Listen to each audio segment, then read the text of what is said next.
Bien, mesdames et messieurs, nous avons donc réuni le comité interministériel de contrôle de l'immigration, dont la création ou la réactivation avait été prévue par un décret du 22 janvier dernier, et vous voyez bien ou sentez bien que cette question prend aujourd'hui un tour particulièrement aigu ou particulièrement inquiétant. Et donc la responsabilité du gouvernement est de la prendre en charge et d'apporter des réponses qui soient le plus précises possible à cette question. Nous avons eu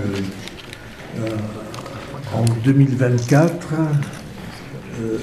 un demi-million d'immigrés supplémentaires et près de 160 000 demandeurs d'asile, ce qui signifie, à mes yeux, que la question de l'asile ou de la demande de l'asile est aujourd'hui assez largement dévoyée, utilisée comme un moyen de franchir les frontières.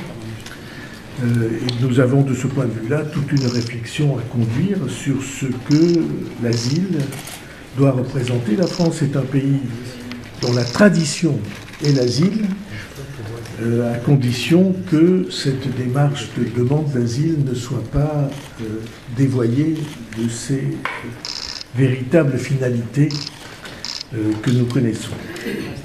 Et vous voyez bien que aujourd'hui des questions de sécurité se posent, des problèmes de sécurité, des problèmes d'ordre public et des problèmes de relations internationales. Les problèmes de sécurité, nous avons vécu à Mulhouse ce week-end un drame, j'allais dire un drame de plus,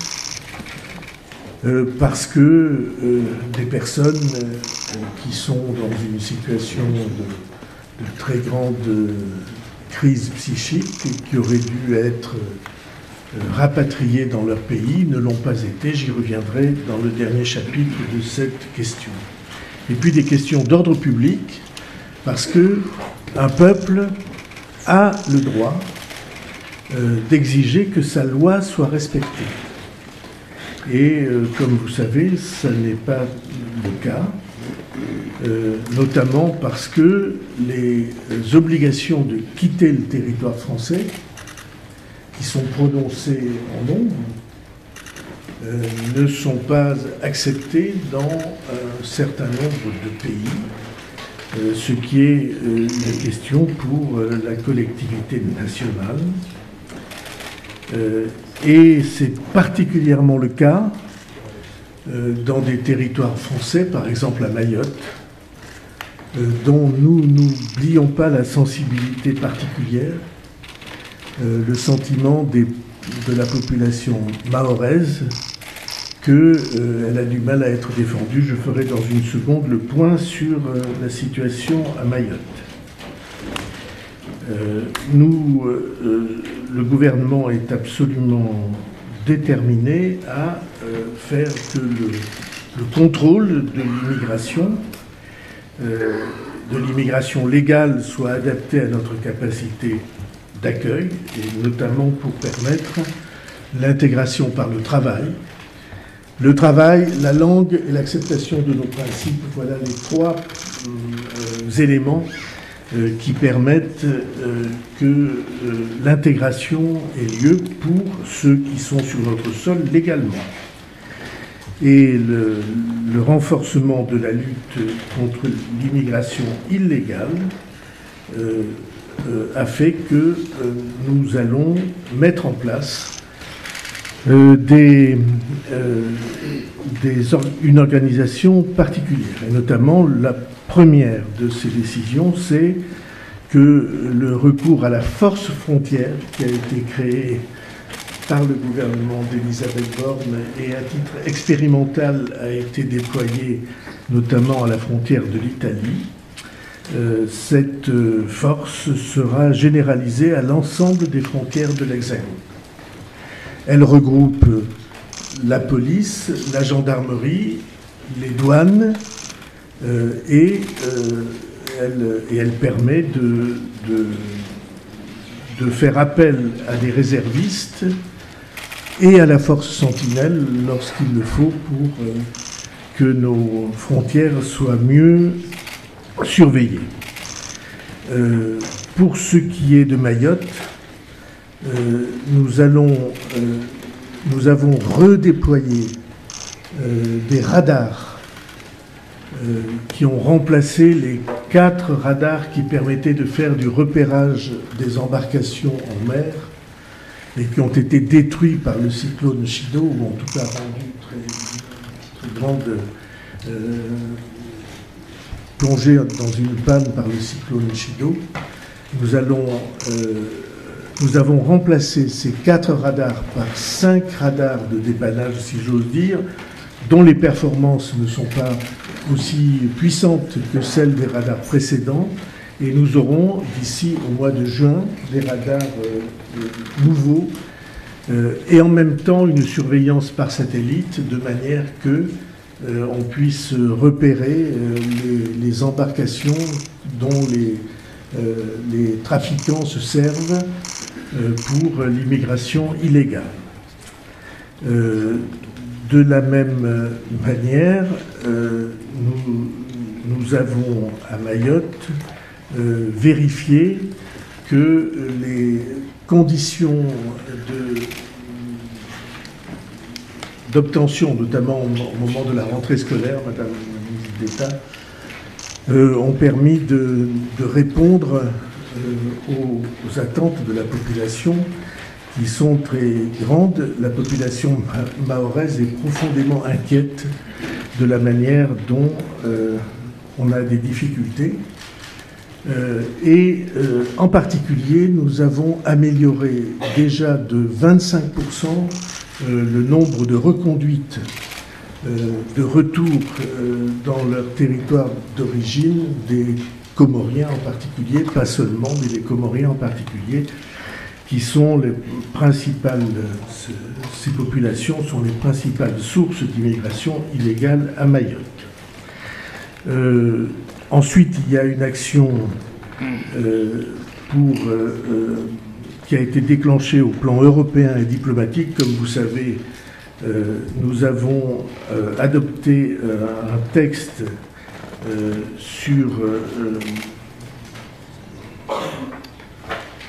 que je ne dise pas de bêtises sur le titre exact du texte.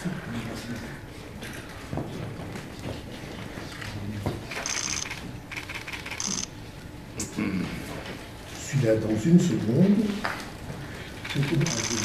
Voilà, c'est ça. Le pacte asile-immigration, c'est le mot que je cherchais, sur le pacte asile-immigration, qui est extrêmement ambitieux. Ce pacte asile-immigration, il concerne, il implique des évolutions de la législation française et des règlements français. Ce pacte asile-immigration, il touche une directive et 9 règlements. Et les mois qui viennent doivent nous permettre de mettre en place les adaptations nécessaires sur ce sujet. C'est notamment la possibilité pour tous ceux qui entrent sur le territoire de l'Union d'être identifiés et d'être suivis, ce qui est évidemment très important pour le contrôle des flux qui sont mis en place. La situation à laquelle nous faisons face, notamment sur le littoral nord, est inacceptable. Ainsi, dans le cadre du réexamen de la relation entre l'Union européenne et le Royaume-Uni, le gouvernement français sera à l'initiative pour faire évoluer notre coopération migratoire avec le Royaume-Uni. Un accord pilote sur l'immigration va être exploré avec nos partenaires avant de participer activement aux discussions pour un accord global entre le Royaume-Uni et l'Union européenne. Et enfin, cette lutte contre l'immigration irrégulière sera une de nos priorités dans notre action diplomatique. La délivrance des visas tiendra compte de la qualité de la coopération migratoire des pays d'origine, en particulier s'agissant de la réadmission de ceux de leurs ressortissants que nous expulsons. Je vais aborder ce problème particulier à propos de l'Algérie.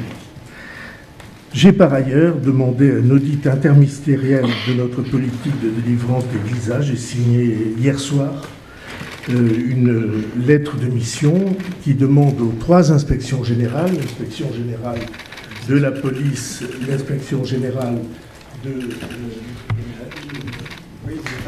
des affaires étrangères, du ministère des Affaires étrangères, de faire un audit complet de la politique de visa. C'était demandé par les 3 ministères et c'est évidemment très important pour nous tous.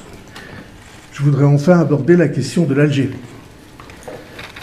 Nous sommes dans une situation avec l'Algérie qui a ceci de particulier que nous avons des accords qui ont été signés depuis longtemps, depuis 1968 avec l'Algérie, qui ont été révisés 3 fois.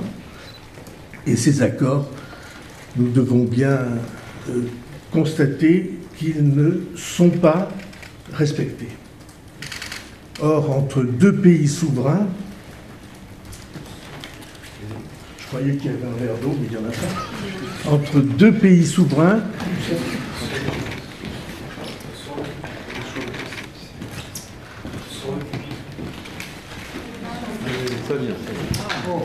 oh là là, c'est dissimulé dans le tréfonds des...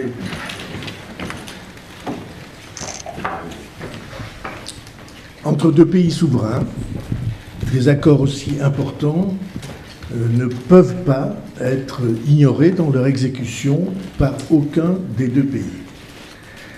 Il se trouve que ces accords donnent des avantages considérables aux ressortissants algériens, exorbitants du droit commun des accords que nous avons avec d'autres pays étrangers.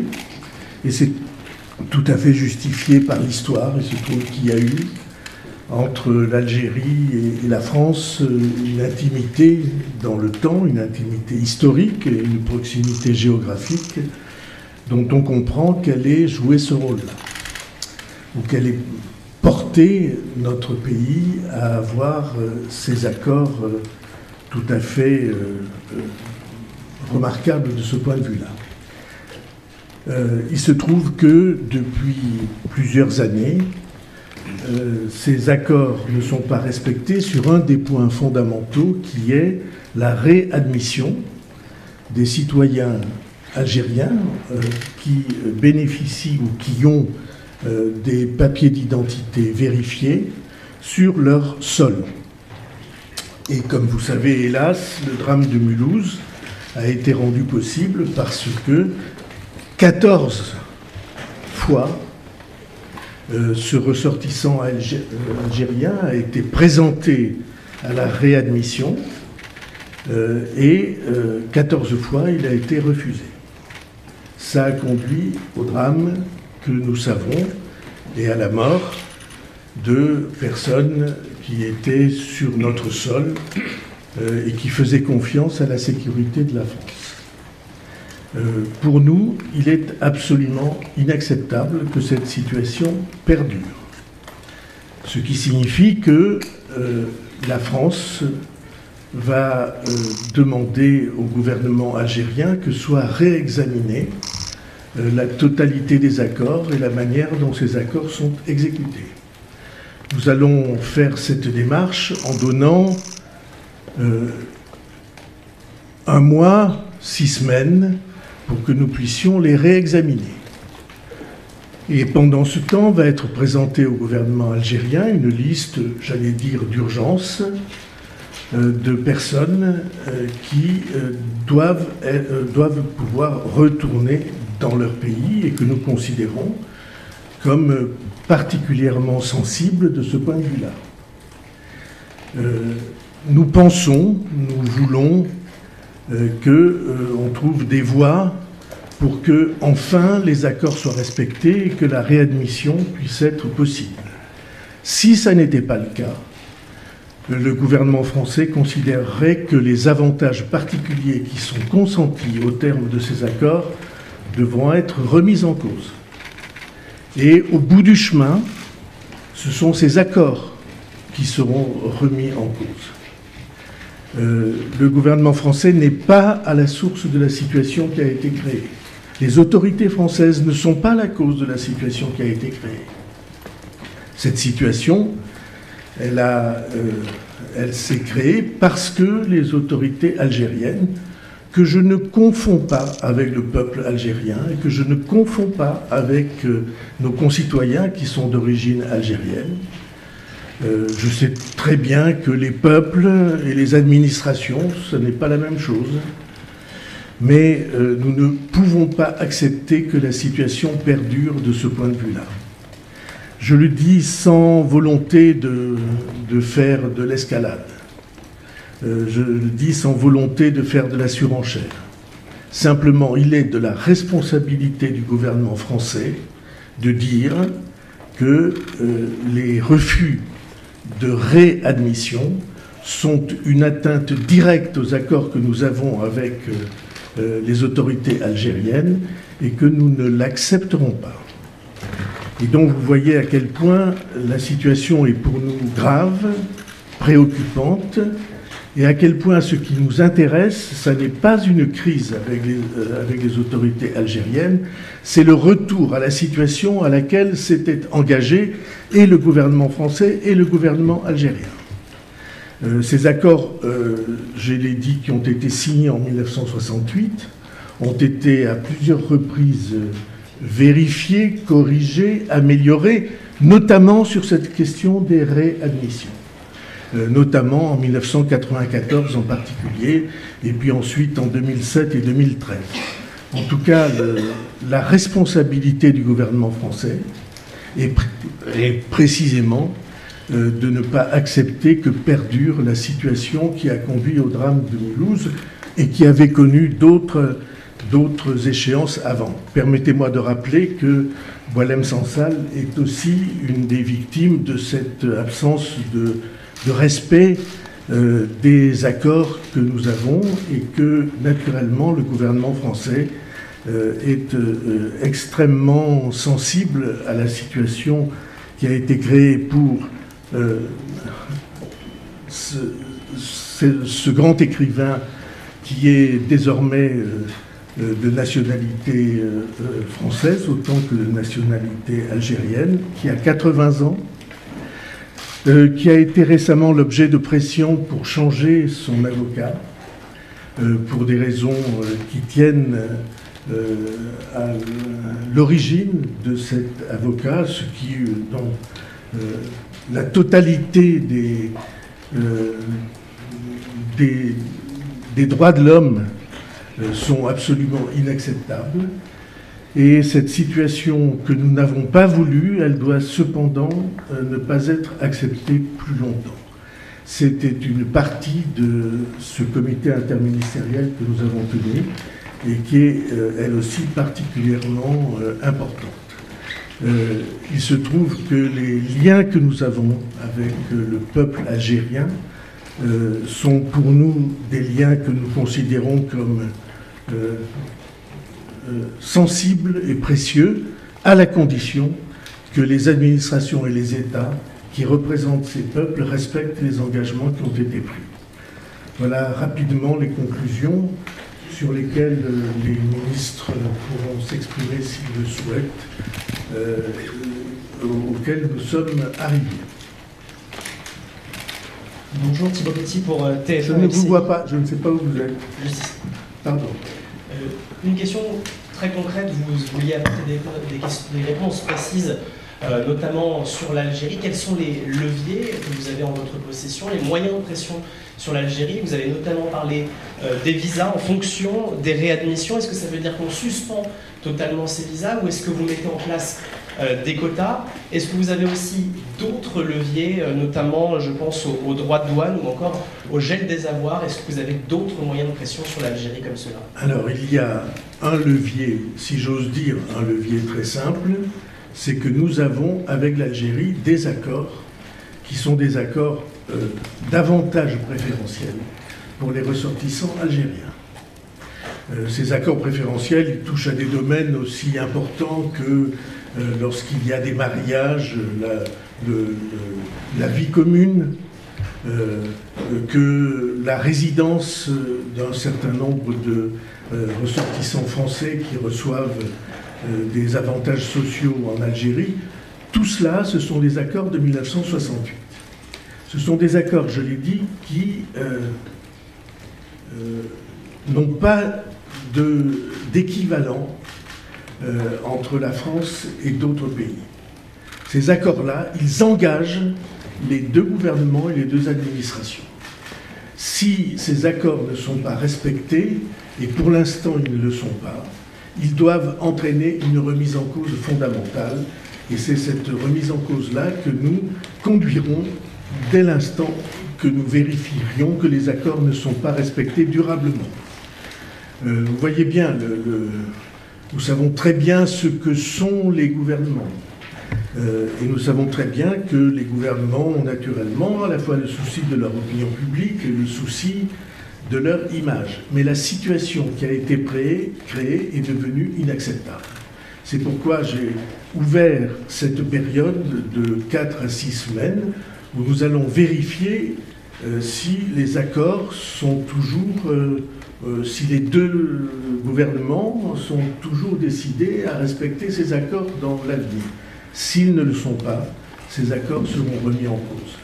Notamment, dans ces accords, il y a les avantages qui sont attribués ou reconnus aux passeports diplomatiques, aux lettres de mission, aux avantages donnés aux responsables des administrations lorsqu'ils viennent en France. Tout cela serait et susceptible d'être remis en cause rapidement si nous n'arrivons pas à vérifier que les accords ont toujours une validité. Il y a eu d'ailleurs, vous avez vu ces derniers jours, des signes qui ont été envoyés sur la situation préférentielle attribuée ou donnée à certains responsables algériens. Mais encore une fois, mon idée n'est pas l'escalade. Mon idée est que les accords soient respectés. Les accords doivent être respectés et ils le seront, quelles que soient les circonstances ou les refus qui seraient avancés pour ne pas les respecter. Encore une fois, il y a eu des victimes ce week-end. Il y a eu d'autres incidents auparavant. Il y a la situation de Boualem Sansal. Tout cela oblige le gouvernement français à ne pas fermer les yeux, à ne pas accepter que perdure une situation qui dure depuis trop longtemps. Et il faut vérifier avec le gouvernement algérien que sa volonté est bien de maintenir les accords que nous avons avec lui. Monsieur le Premier ministre, Cyril Adrien-Samand pour France Télévisions. Le ministre des Affaires étrangères a annoncé hier que des mesures de restriction de circulation et d'accès au territoire national pour certains dignitaires algériens ont été prises par la France. Pourriez-vous nous dire depuis quand et combien de personnes sont concernées? Et que répondez-vous à l'Algérie qui se dit surprise, étonnée, et qui parle d'intimidation, de provocation, même de menaces? Alors la surprise, elle est du côté du gouvernement français. C'est le gouvernement français qui est surpris que les accords ne soient pas respectés. C'est le gouvernement français qui est victime, et le peuple français qui est victime du fait que les accords ne sont pas respectés. Je répète que la personne, l'individu qui s'est rendu coupable de ce crime samedi, avait été depuis 1 an présenté 14 fois aux autorités algériennes pour retourner dans son pays d'origine. 14 fois. Qu'est-ce qu'on dirait si un ressortissant français renvoyé par l'Algérie s'était vu refuser 14 fois l'entrée dans le territoire français et avait commis un crime aussi grave? Qu'est-ce qu'on dirait? Et ma conviction, et que notre responsabilité est de ne pas l'accepter.